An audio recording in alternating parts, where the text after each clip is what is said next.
நம்மளோட YouTube viewer ஒருத்தர் கேட்டிருக்க கேள்வி, அவருடைய பித்த பையில் கல்லினுடைய அளவு 5.5 mm இருக்குது, நீளம் வந்து 6.7 mm இருக்குது. இதை அறுவை சிகிச்சை இல்லாமல் எப்படி கரைப்பது, அதை பற்றி சொல்லுங்க டாக்டர் கேட்டிருக்காங்க. இப்போ உங்களுடைய பதில் என்ன டாக்டர்? பித்தப்பையில் கல், இந்த பித்தப்பையில் கல் அப்படின்னு சொல்லும்போது அது ஓவர் நைட்டில் பித்தப்பையில் கல் வந்திருக்காது. அது நிறைய நாளாக பேஸ் பண்ணி தான் வந்திருக்கும். இப்போ அறுவை சிகிச்சை இல்லாமல் எப்படி சரி பண்ணணும்? ஜென்ரலாக மக்கள் என்ன நினைக்கிறாங்கன்னா, இந்த பவுடரை சாப்பிடுங்க, இந்த கஷாயம் வச்சு குடிங்க, சரியாக போடும், ரைட், ஓகே, அப்படி தான் மக்கள் எதிர்பார்க்குறாங்க.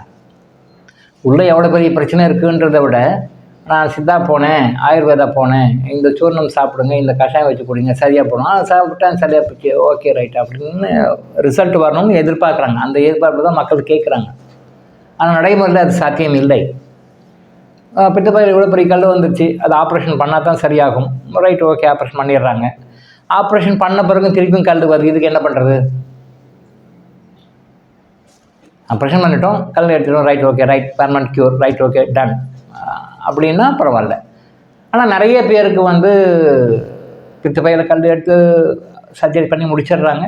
தென் சில வருடங்கள் கட்டி திருப்பியும் கல் வருது. அப்போ எப்படி வரும்போதெல்லாம் ஒரு தடவையும் நம்ம சர்ஜரி பண்ணி கல் எடுத்துடலாமா? இல்லை, கல் வராமல் இருக்கிறதுக்கு என்ன செய்யணும்? கல் வராமல் இருக்கிறதுக்கு என்ன பண்ணணுமோ அதை தான் செய்யணும். இன்னும் சில பேர், சார் இப்போ கல் எடுத்துட்றேன், அவசரத்துக்கு கல் எடுத்துட்றேன், அப்புறம் அதுக்கு மேலே வந்து வேறு ஏதாவது மருந்து சாப்பிட்டுக்கலாமா அப்படின்றாங்க. தட் மீன்ஸ் ஆப்ரேஷன் பண்ணி கல் எடுத்துடலாம், ரிமூவ் பண்ணோம், நான் பெரிய ஆபத்துன்னு வெளியே வந்துடுறேன், அப்புறம் அது பிறகு நான் மருந்து சாப்பிட்டுக்கலாமா? செய்யலாம் தான், தப்பு இல்லை. ஆனால் என்னுடைய சஜஷன் என்னென்னா, ஆப்ரேஷன் பண்ணி கல்லை எடுக்கிறத விட, நான் அடிக்கடி சொல்கிற விஷயந்தான், நீங்கள் பாதி புரிஞ்சு பாதி புரியாத விஷயம்தான், கர்மா தான். அந்த கர்மாவை சரி பண்ணுற வழியை கிறிஸ்டல் தியானத்தையும் கிறிஸ்டல் யோகாவையும் சில மூலிகை மருந்துகளையும் தொடர்ந்து எடுத்துகிட்டு வந்தீங்கன்னா எவ்வளோ பெரிய சைஸில் இருந்தாலும் கல் வந்து கரைஞ்சிடும், கரைச்சி கொண்டு வரலாம். பட் உங்களுக்கு வந்து பொறுமை வேணும், தைரியம் வேணும், அவ்வளோதான். நீங்கள் பொறுமையாக இருந்தாலும், நீங்கள் தைரியமாக இருந்தாலும், உங்களை சுற்றி இருக்கிறவங்க வந்து உங்களை பயமுறுத்தி விட்ருவாங்க. அப்படி இல்லை, இப்படி அது இப்படியெல்லாம் ஆகிட்டா, இப்படி ஆகிடுமா, இப்படி ஆகிடுமா அப்படின்னு சொல்லிட்டு உங்களை சுற்றி இருக்கின்ற உங்கள் சர்க்கிள்ஸ், உங்கள் ஃபேமிலி சர்க்கிள், உங்கள் ஃப்ரெண்ட்ஸ் சர்க்கிள், உங்கள் ப்ரொஃபஷனல் சர்க்கிள், உங்கள் பிஸ்னஸ் சர்க்கிள், உங்களை சுற்றி இருக்கிறவங்க வந்து ஏதாவது பயமுறுத்தி விட்டுட்டாங்கன்னா அப்போ நீங்கள் பயந்து வெக்ஸ் ஆகி ஒரு வழி ஆகிடுவீங்க. ஸோ உங்களுக்கு முதல்ல அந்த தில் இருக்கணும். என்னுடைய பித்தப்பை கல்லை வந்து நான் இயற்கையான முறையில், நான் சரியான முறையில் நான் கரைச்சிக்குவேன் அப்படின்ற முதல்ல அந்த தைரியம், மனோதைரியம் உங்களுக்கு இருக்கணும். உங்களுக்கு இருந்தால் அது எவ்வளோ பெரிய சைஸில் கல்லாக இருந்தாலும் தீவிரமாக இன்டென்சிவாக அதை நீங்கள் நாம் சொல்கிற முறைகளை, நான் சொல்கிறது மெயினாக கர்மா கிளியரன்ஸ் தான் நான் நம்பர் 1 சொல்லுவேன். அதுக்கு அடுத்து தான் மற்ற விஷயங்கள் தான்.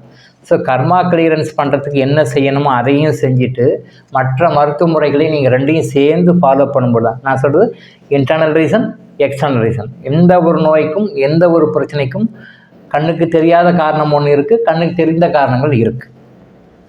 எந்த ஒரு நோய்க்கும் பிரச்சனைகளுக்கும் கண்ணுக்கு தெரியாத காரணங்களும் இருக்கின்றன, கண்ணுக்கு தெரிந்த காரணங்களும் இருக்கின்றன. நம்ம கண்ணுக்கு தெரிந்தது மட்டுமே பார்த்துட்டு இருக்கோம், கண்ணுக்கு தெரியாத விட்டுருவோம். That's why we are getting failure. நம்ம அதனால தான் ஃபெயிலர் ஆகிறோம். நோயை குணப்படுத்துறதும் சரி, நம்ம பிரச்சனைகளை சால்வ் பண்ணுறதும் சரி. நாம் சொல்கிறது வந்து கர்மா கிளியரன்ஸ் அப்படின்ற கண்ணுக்கு தெரியாத விஷயத்தையும் நீங்கள் செய்யணும். அதுக்குண்டான மருத்துவ முறைகள், சில முறைகள், லைஃப் ஸ்டைல் சேஞ்சஸ், அதையும் நீங்கள் பண்ணணும். இது எக்ஸ்டர்னல். இந்த இன்டர்னல் எக்ஸ்டர்னல் ரெண்டையும் சேர்த்து நீங்கள் செய்யும் பொழுது எவ்வளோ பெரிய சைஸில் பித்தப்பை கல்லாதால் கரைக்க முடியும்.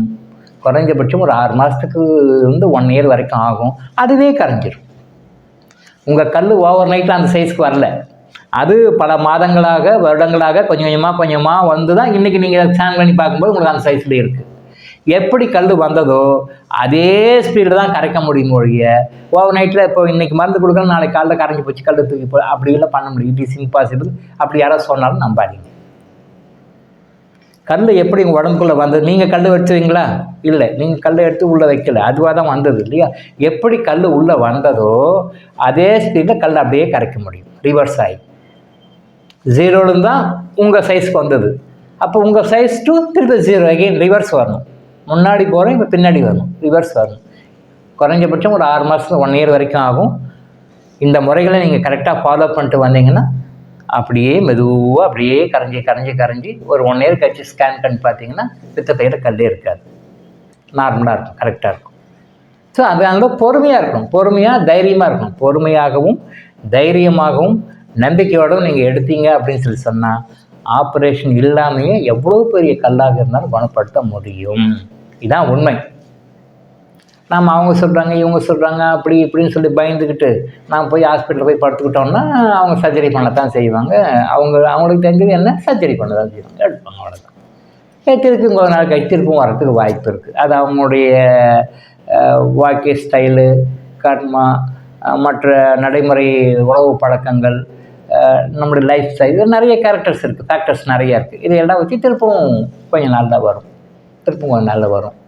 அல்லது அதையும் நீங்கள் ஏதாவது மருந்துக்கு இருந்து வேறு ஏதாவது போட்டு மாட்டிங்கன்னா அது வேறு ஃபார்மில் நோய் வரும், ஏதாவது ஒரு ஃபார்மில் வரும்.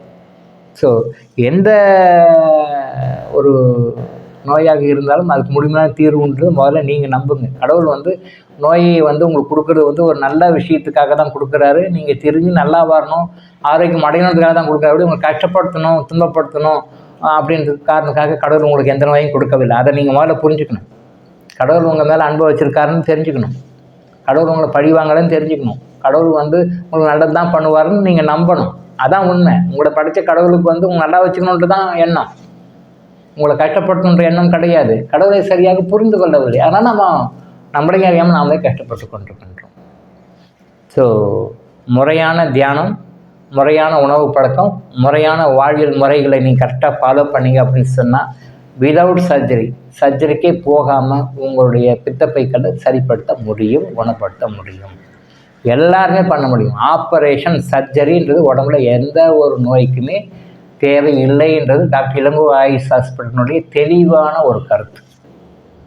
உடம்புல எந்த ஒரு நோய்க்குமே சர்ஜரி தேவையில்லை. அது எந்த மாதிரி கண்டிஷனில் இருந்தாலுமே இப்போதைக்கு சர்ஜரி பண்ணிக்கலாம், அப்புறம் பார்த்துக்கலான்றது தேவை. சர்ஜரின்றது எந்த காரணத்துக்கூட தேவையில்லை என்பது தான் டாக்டர் இளங்கோ ஆயுஷ் ஹாஸ்பிட்டலுடைய தெளிவான கருத்து.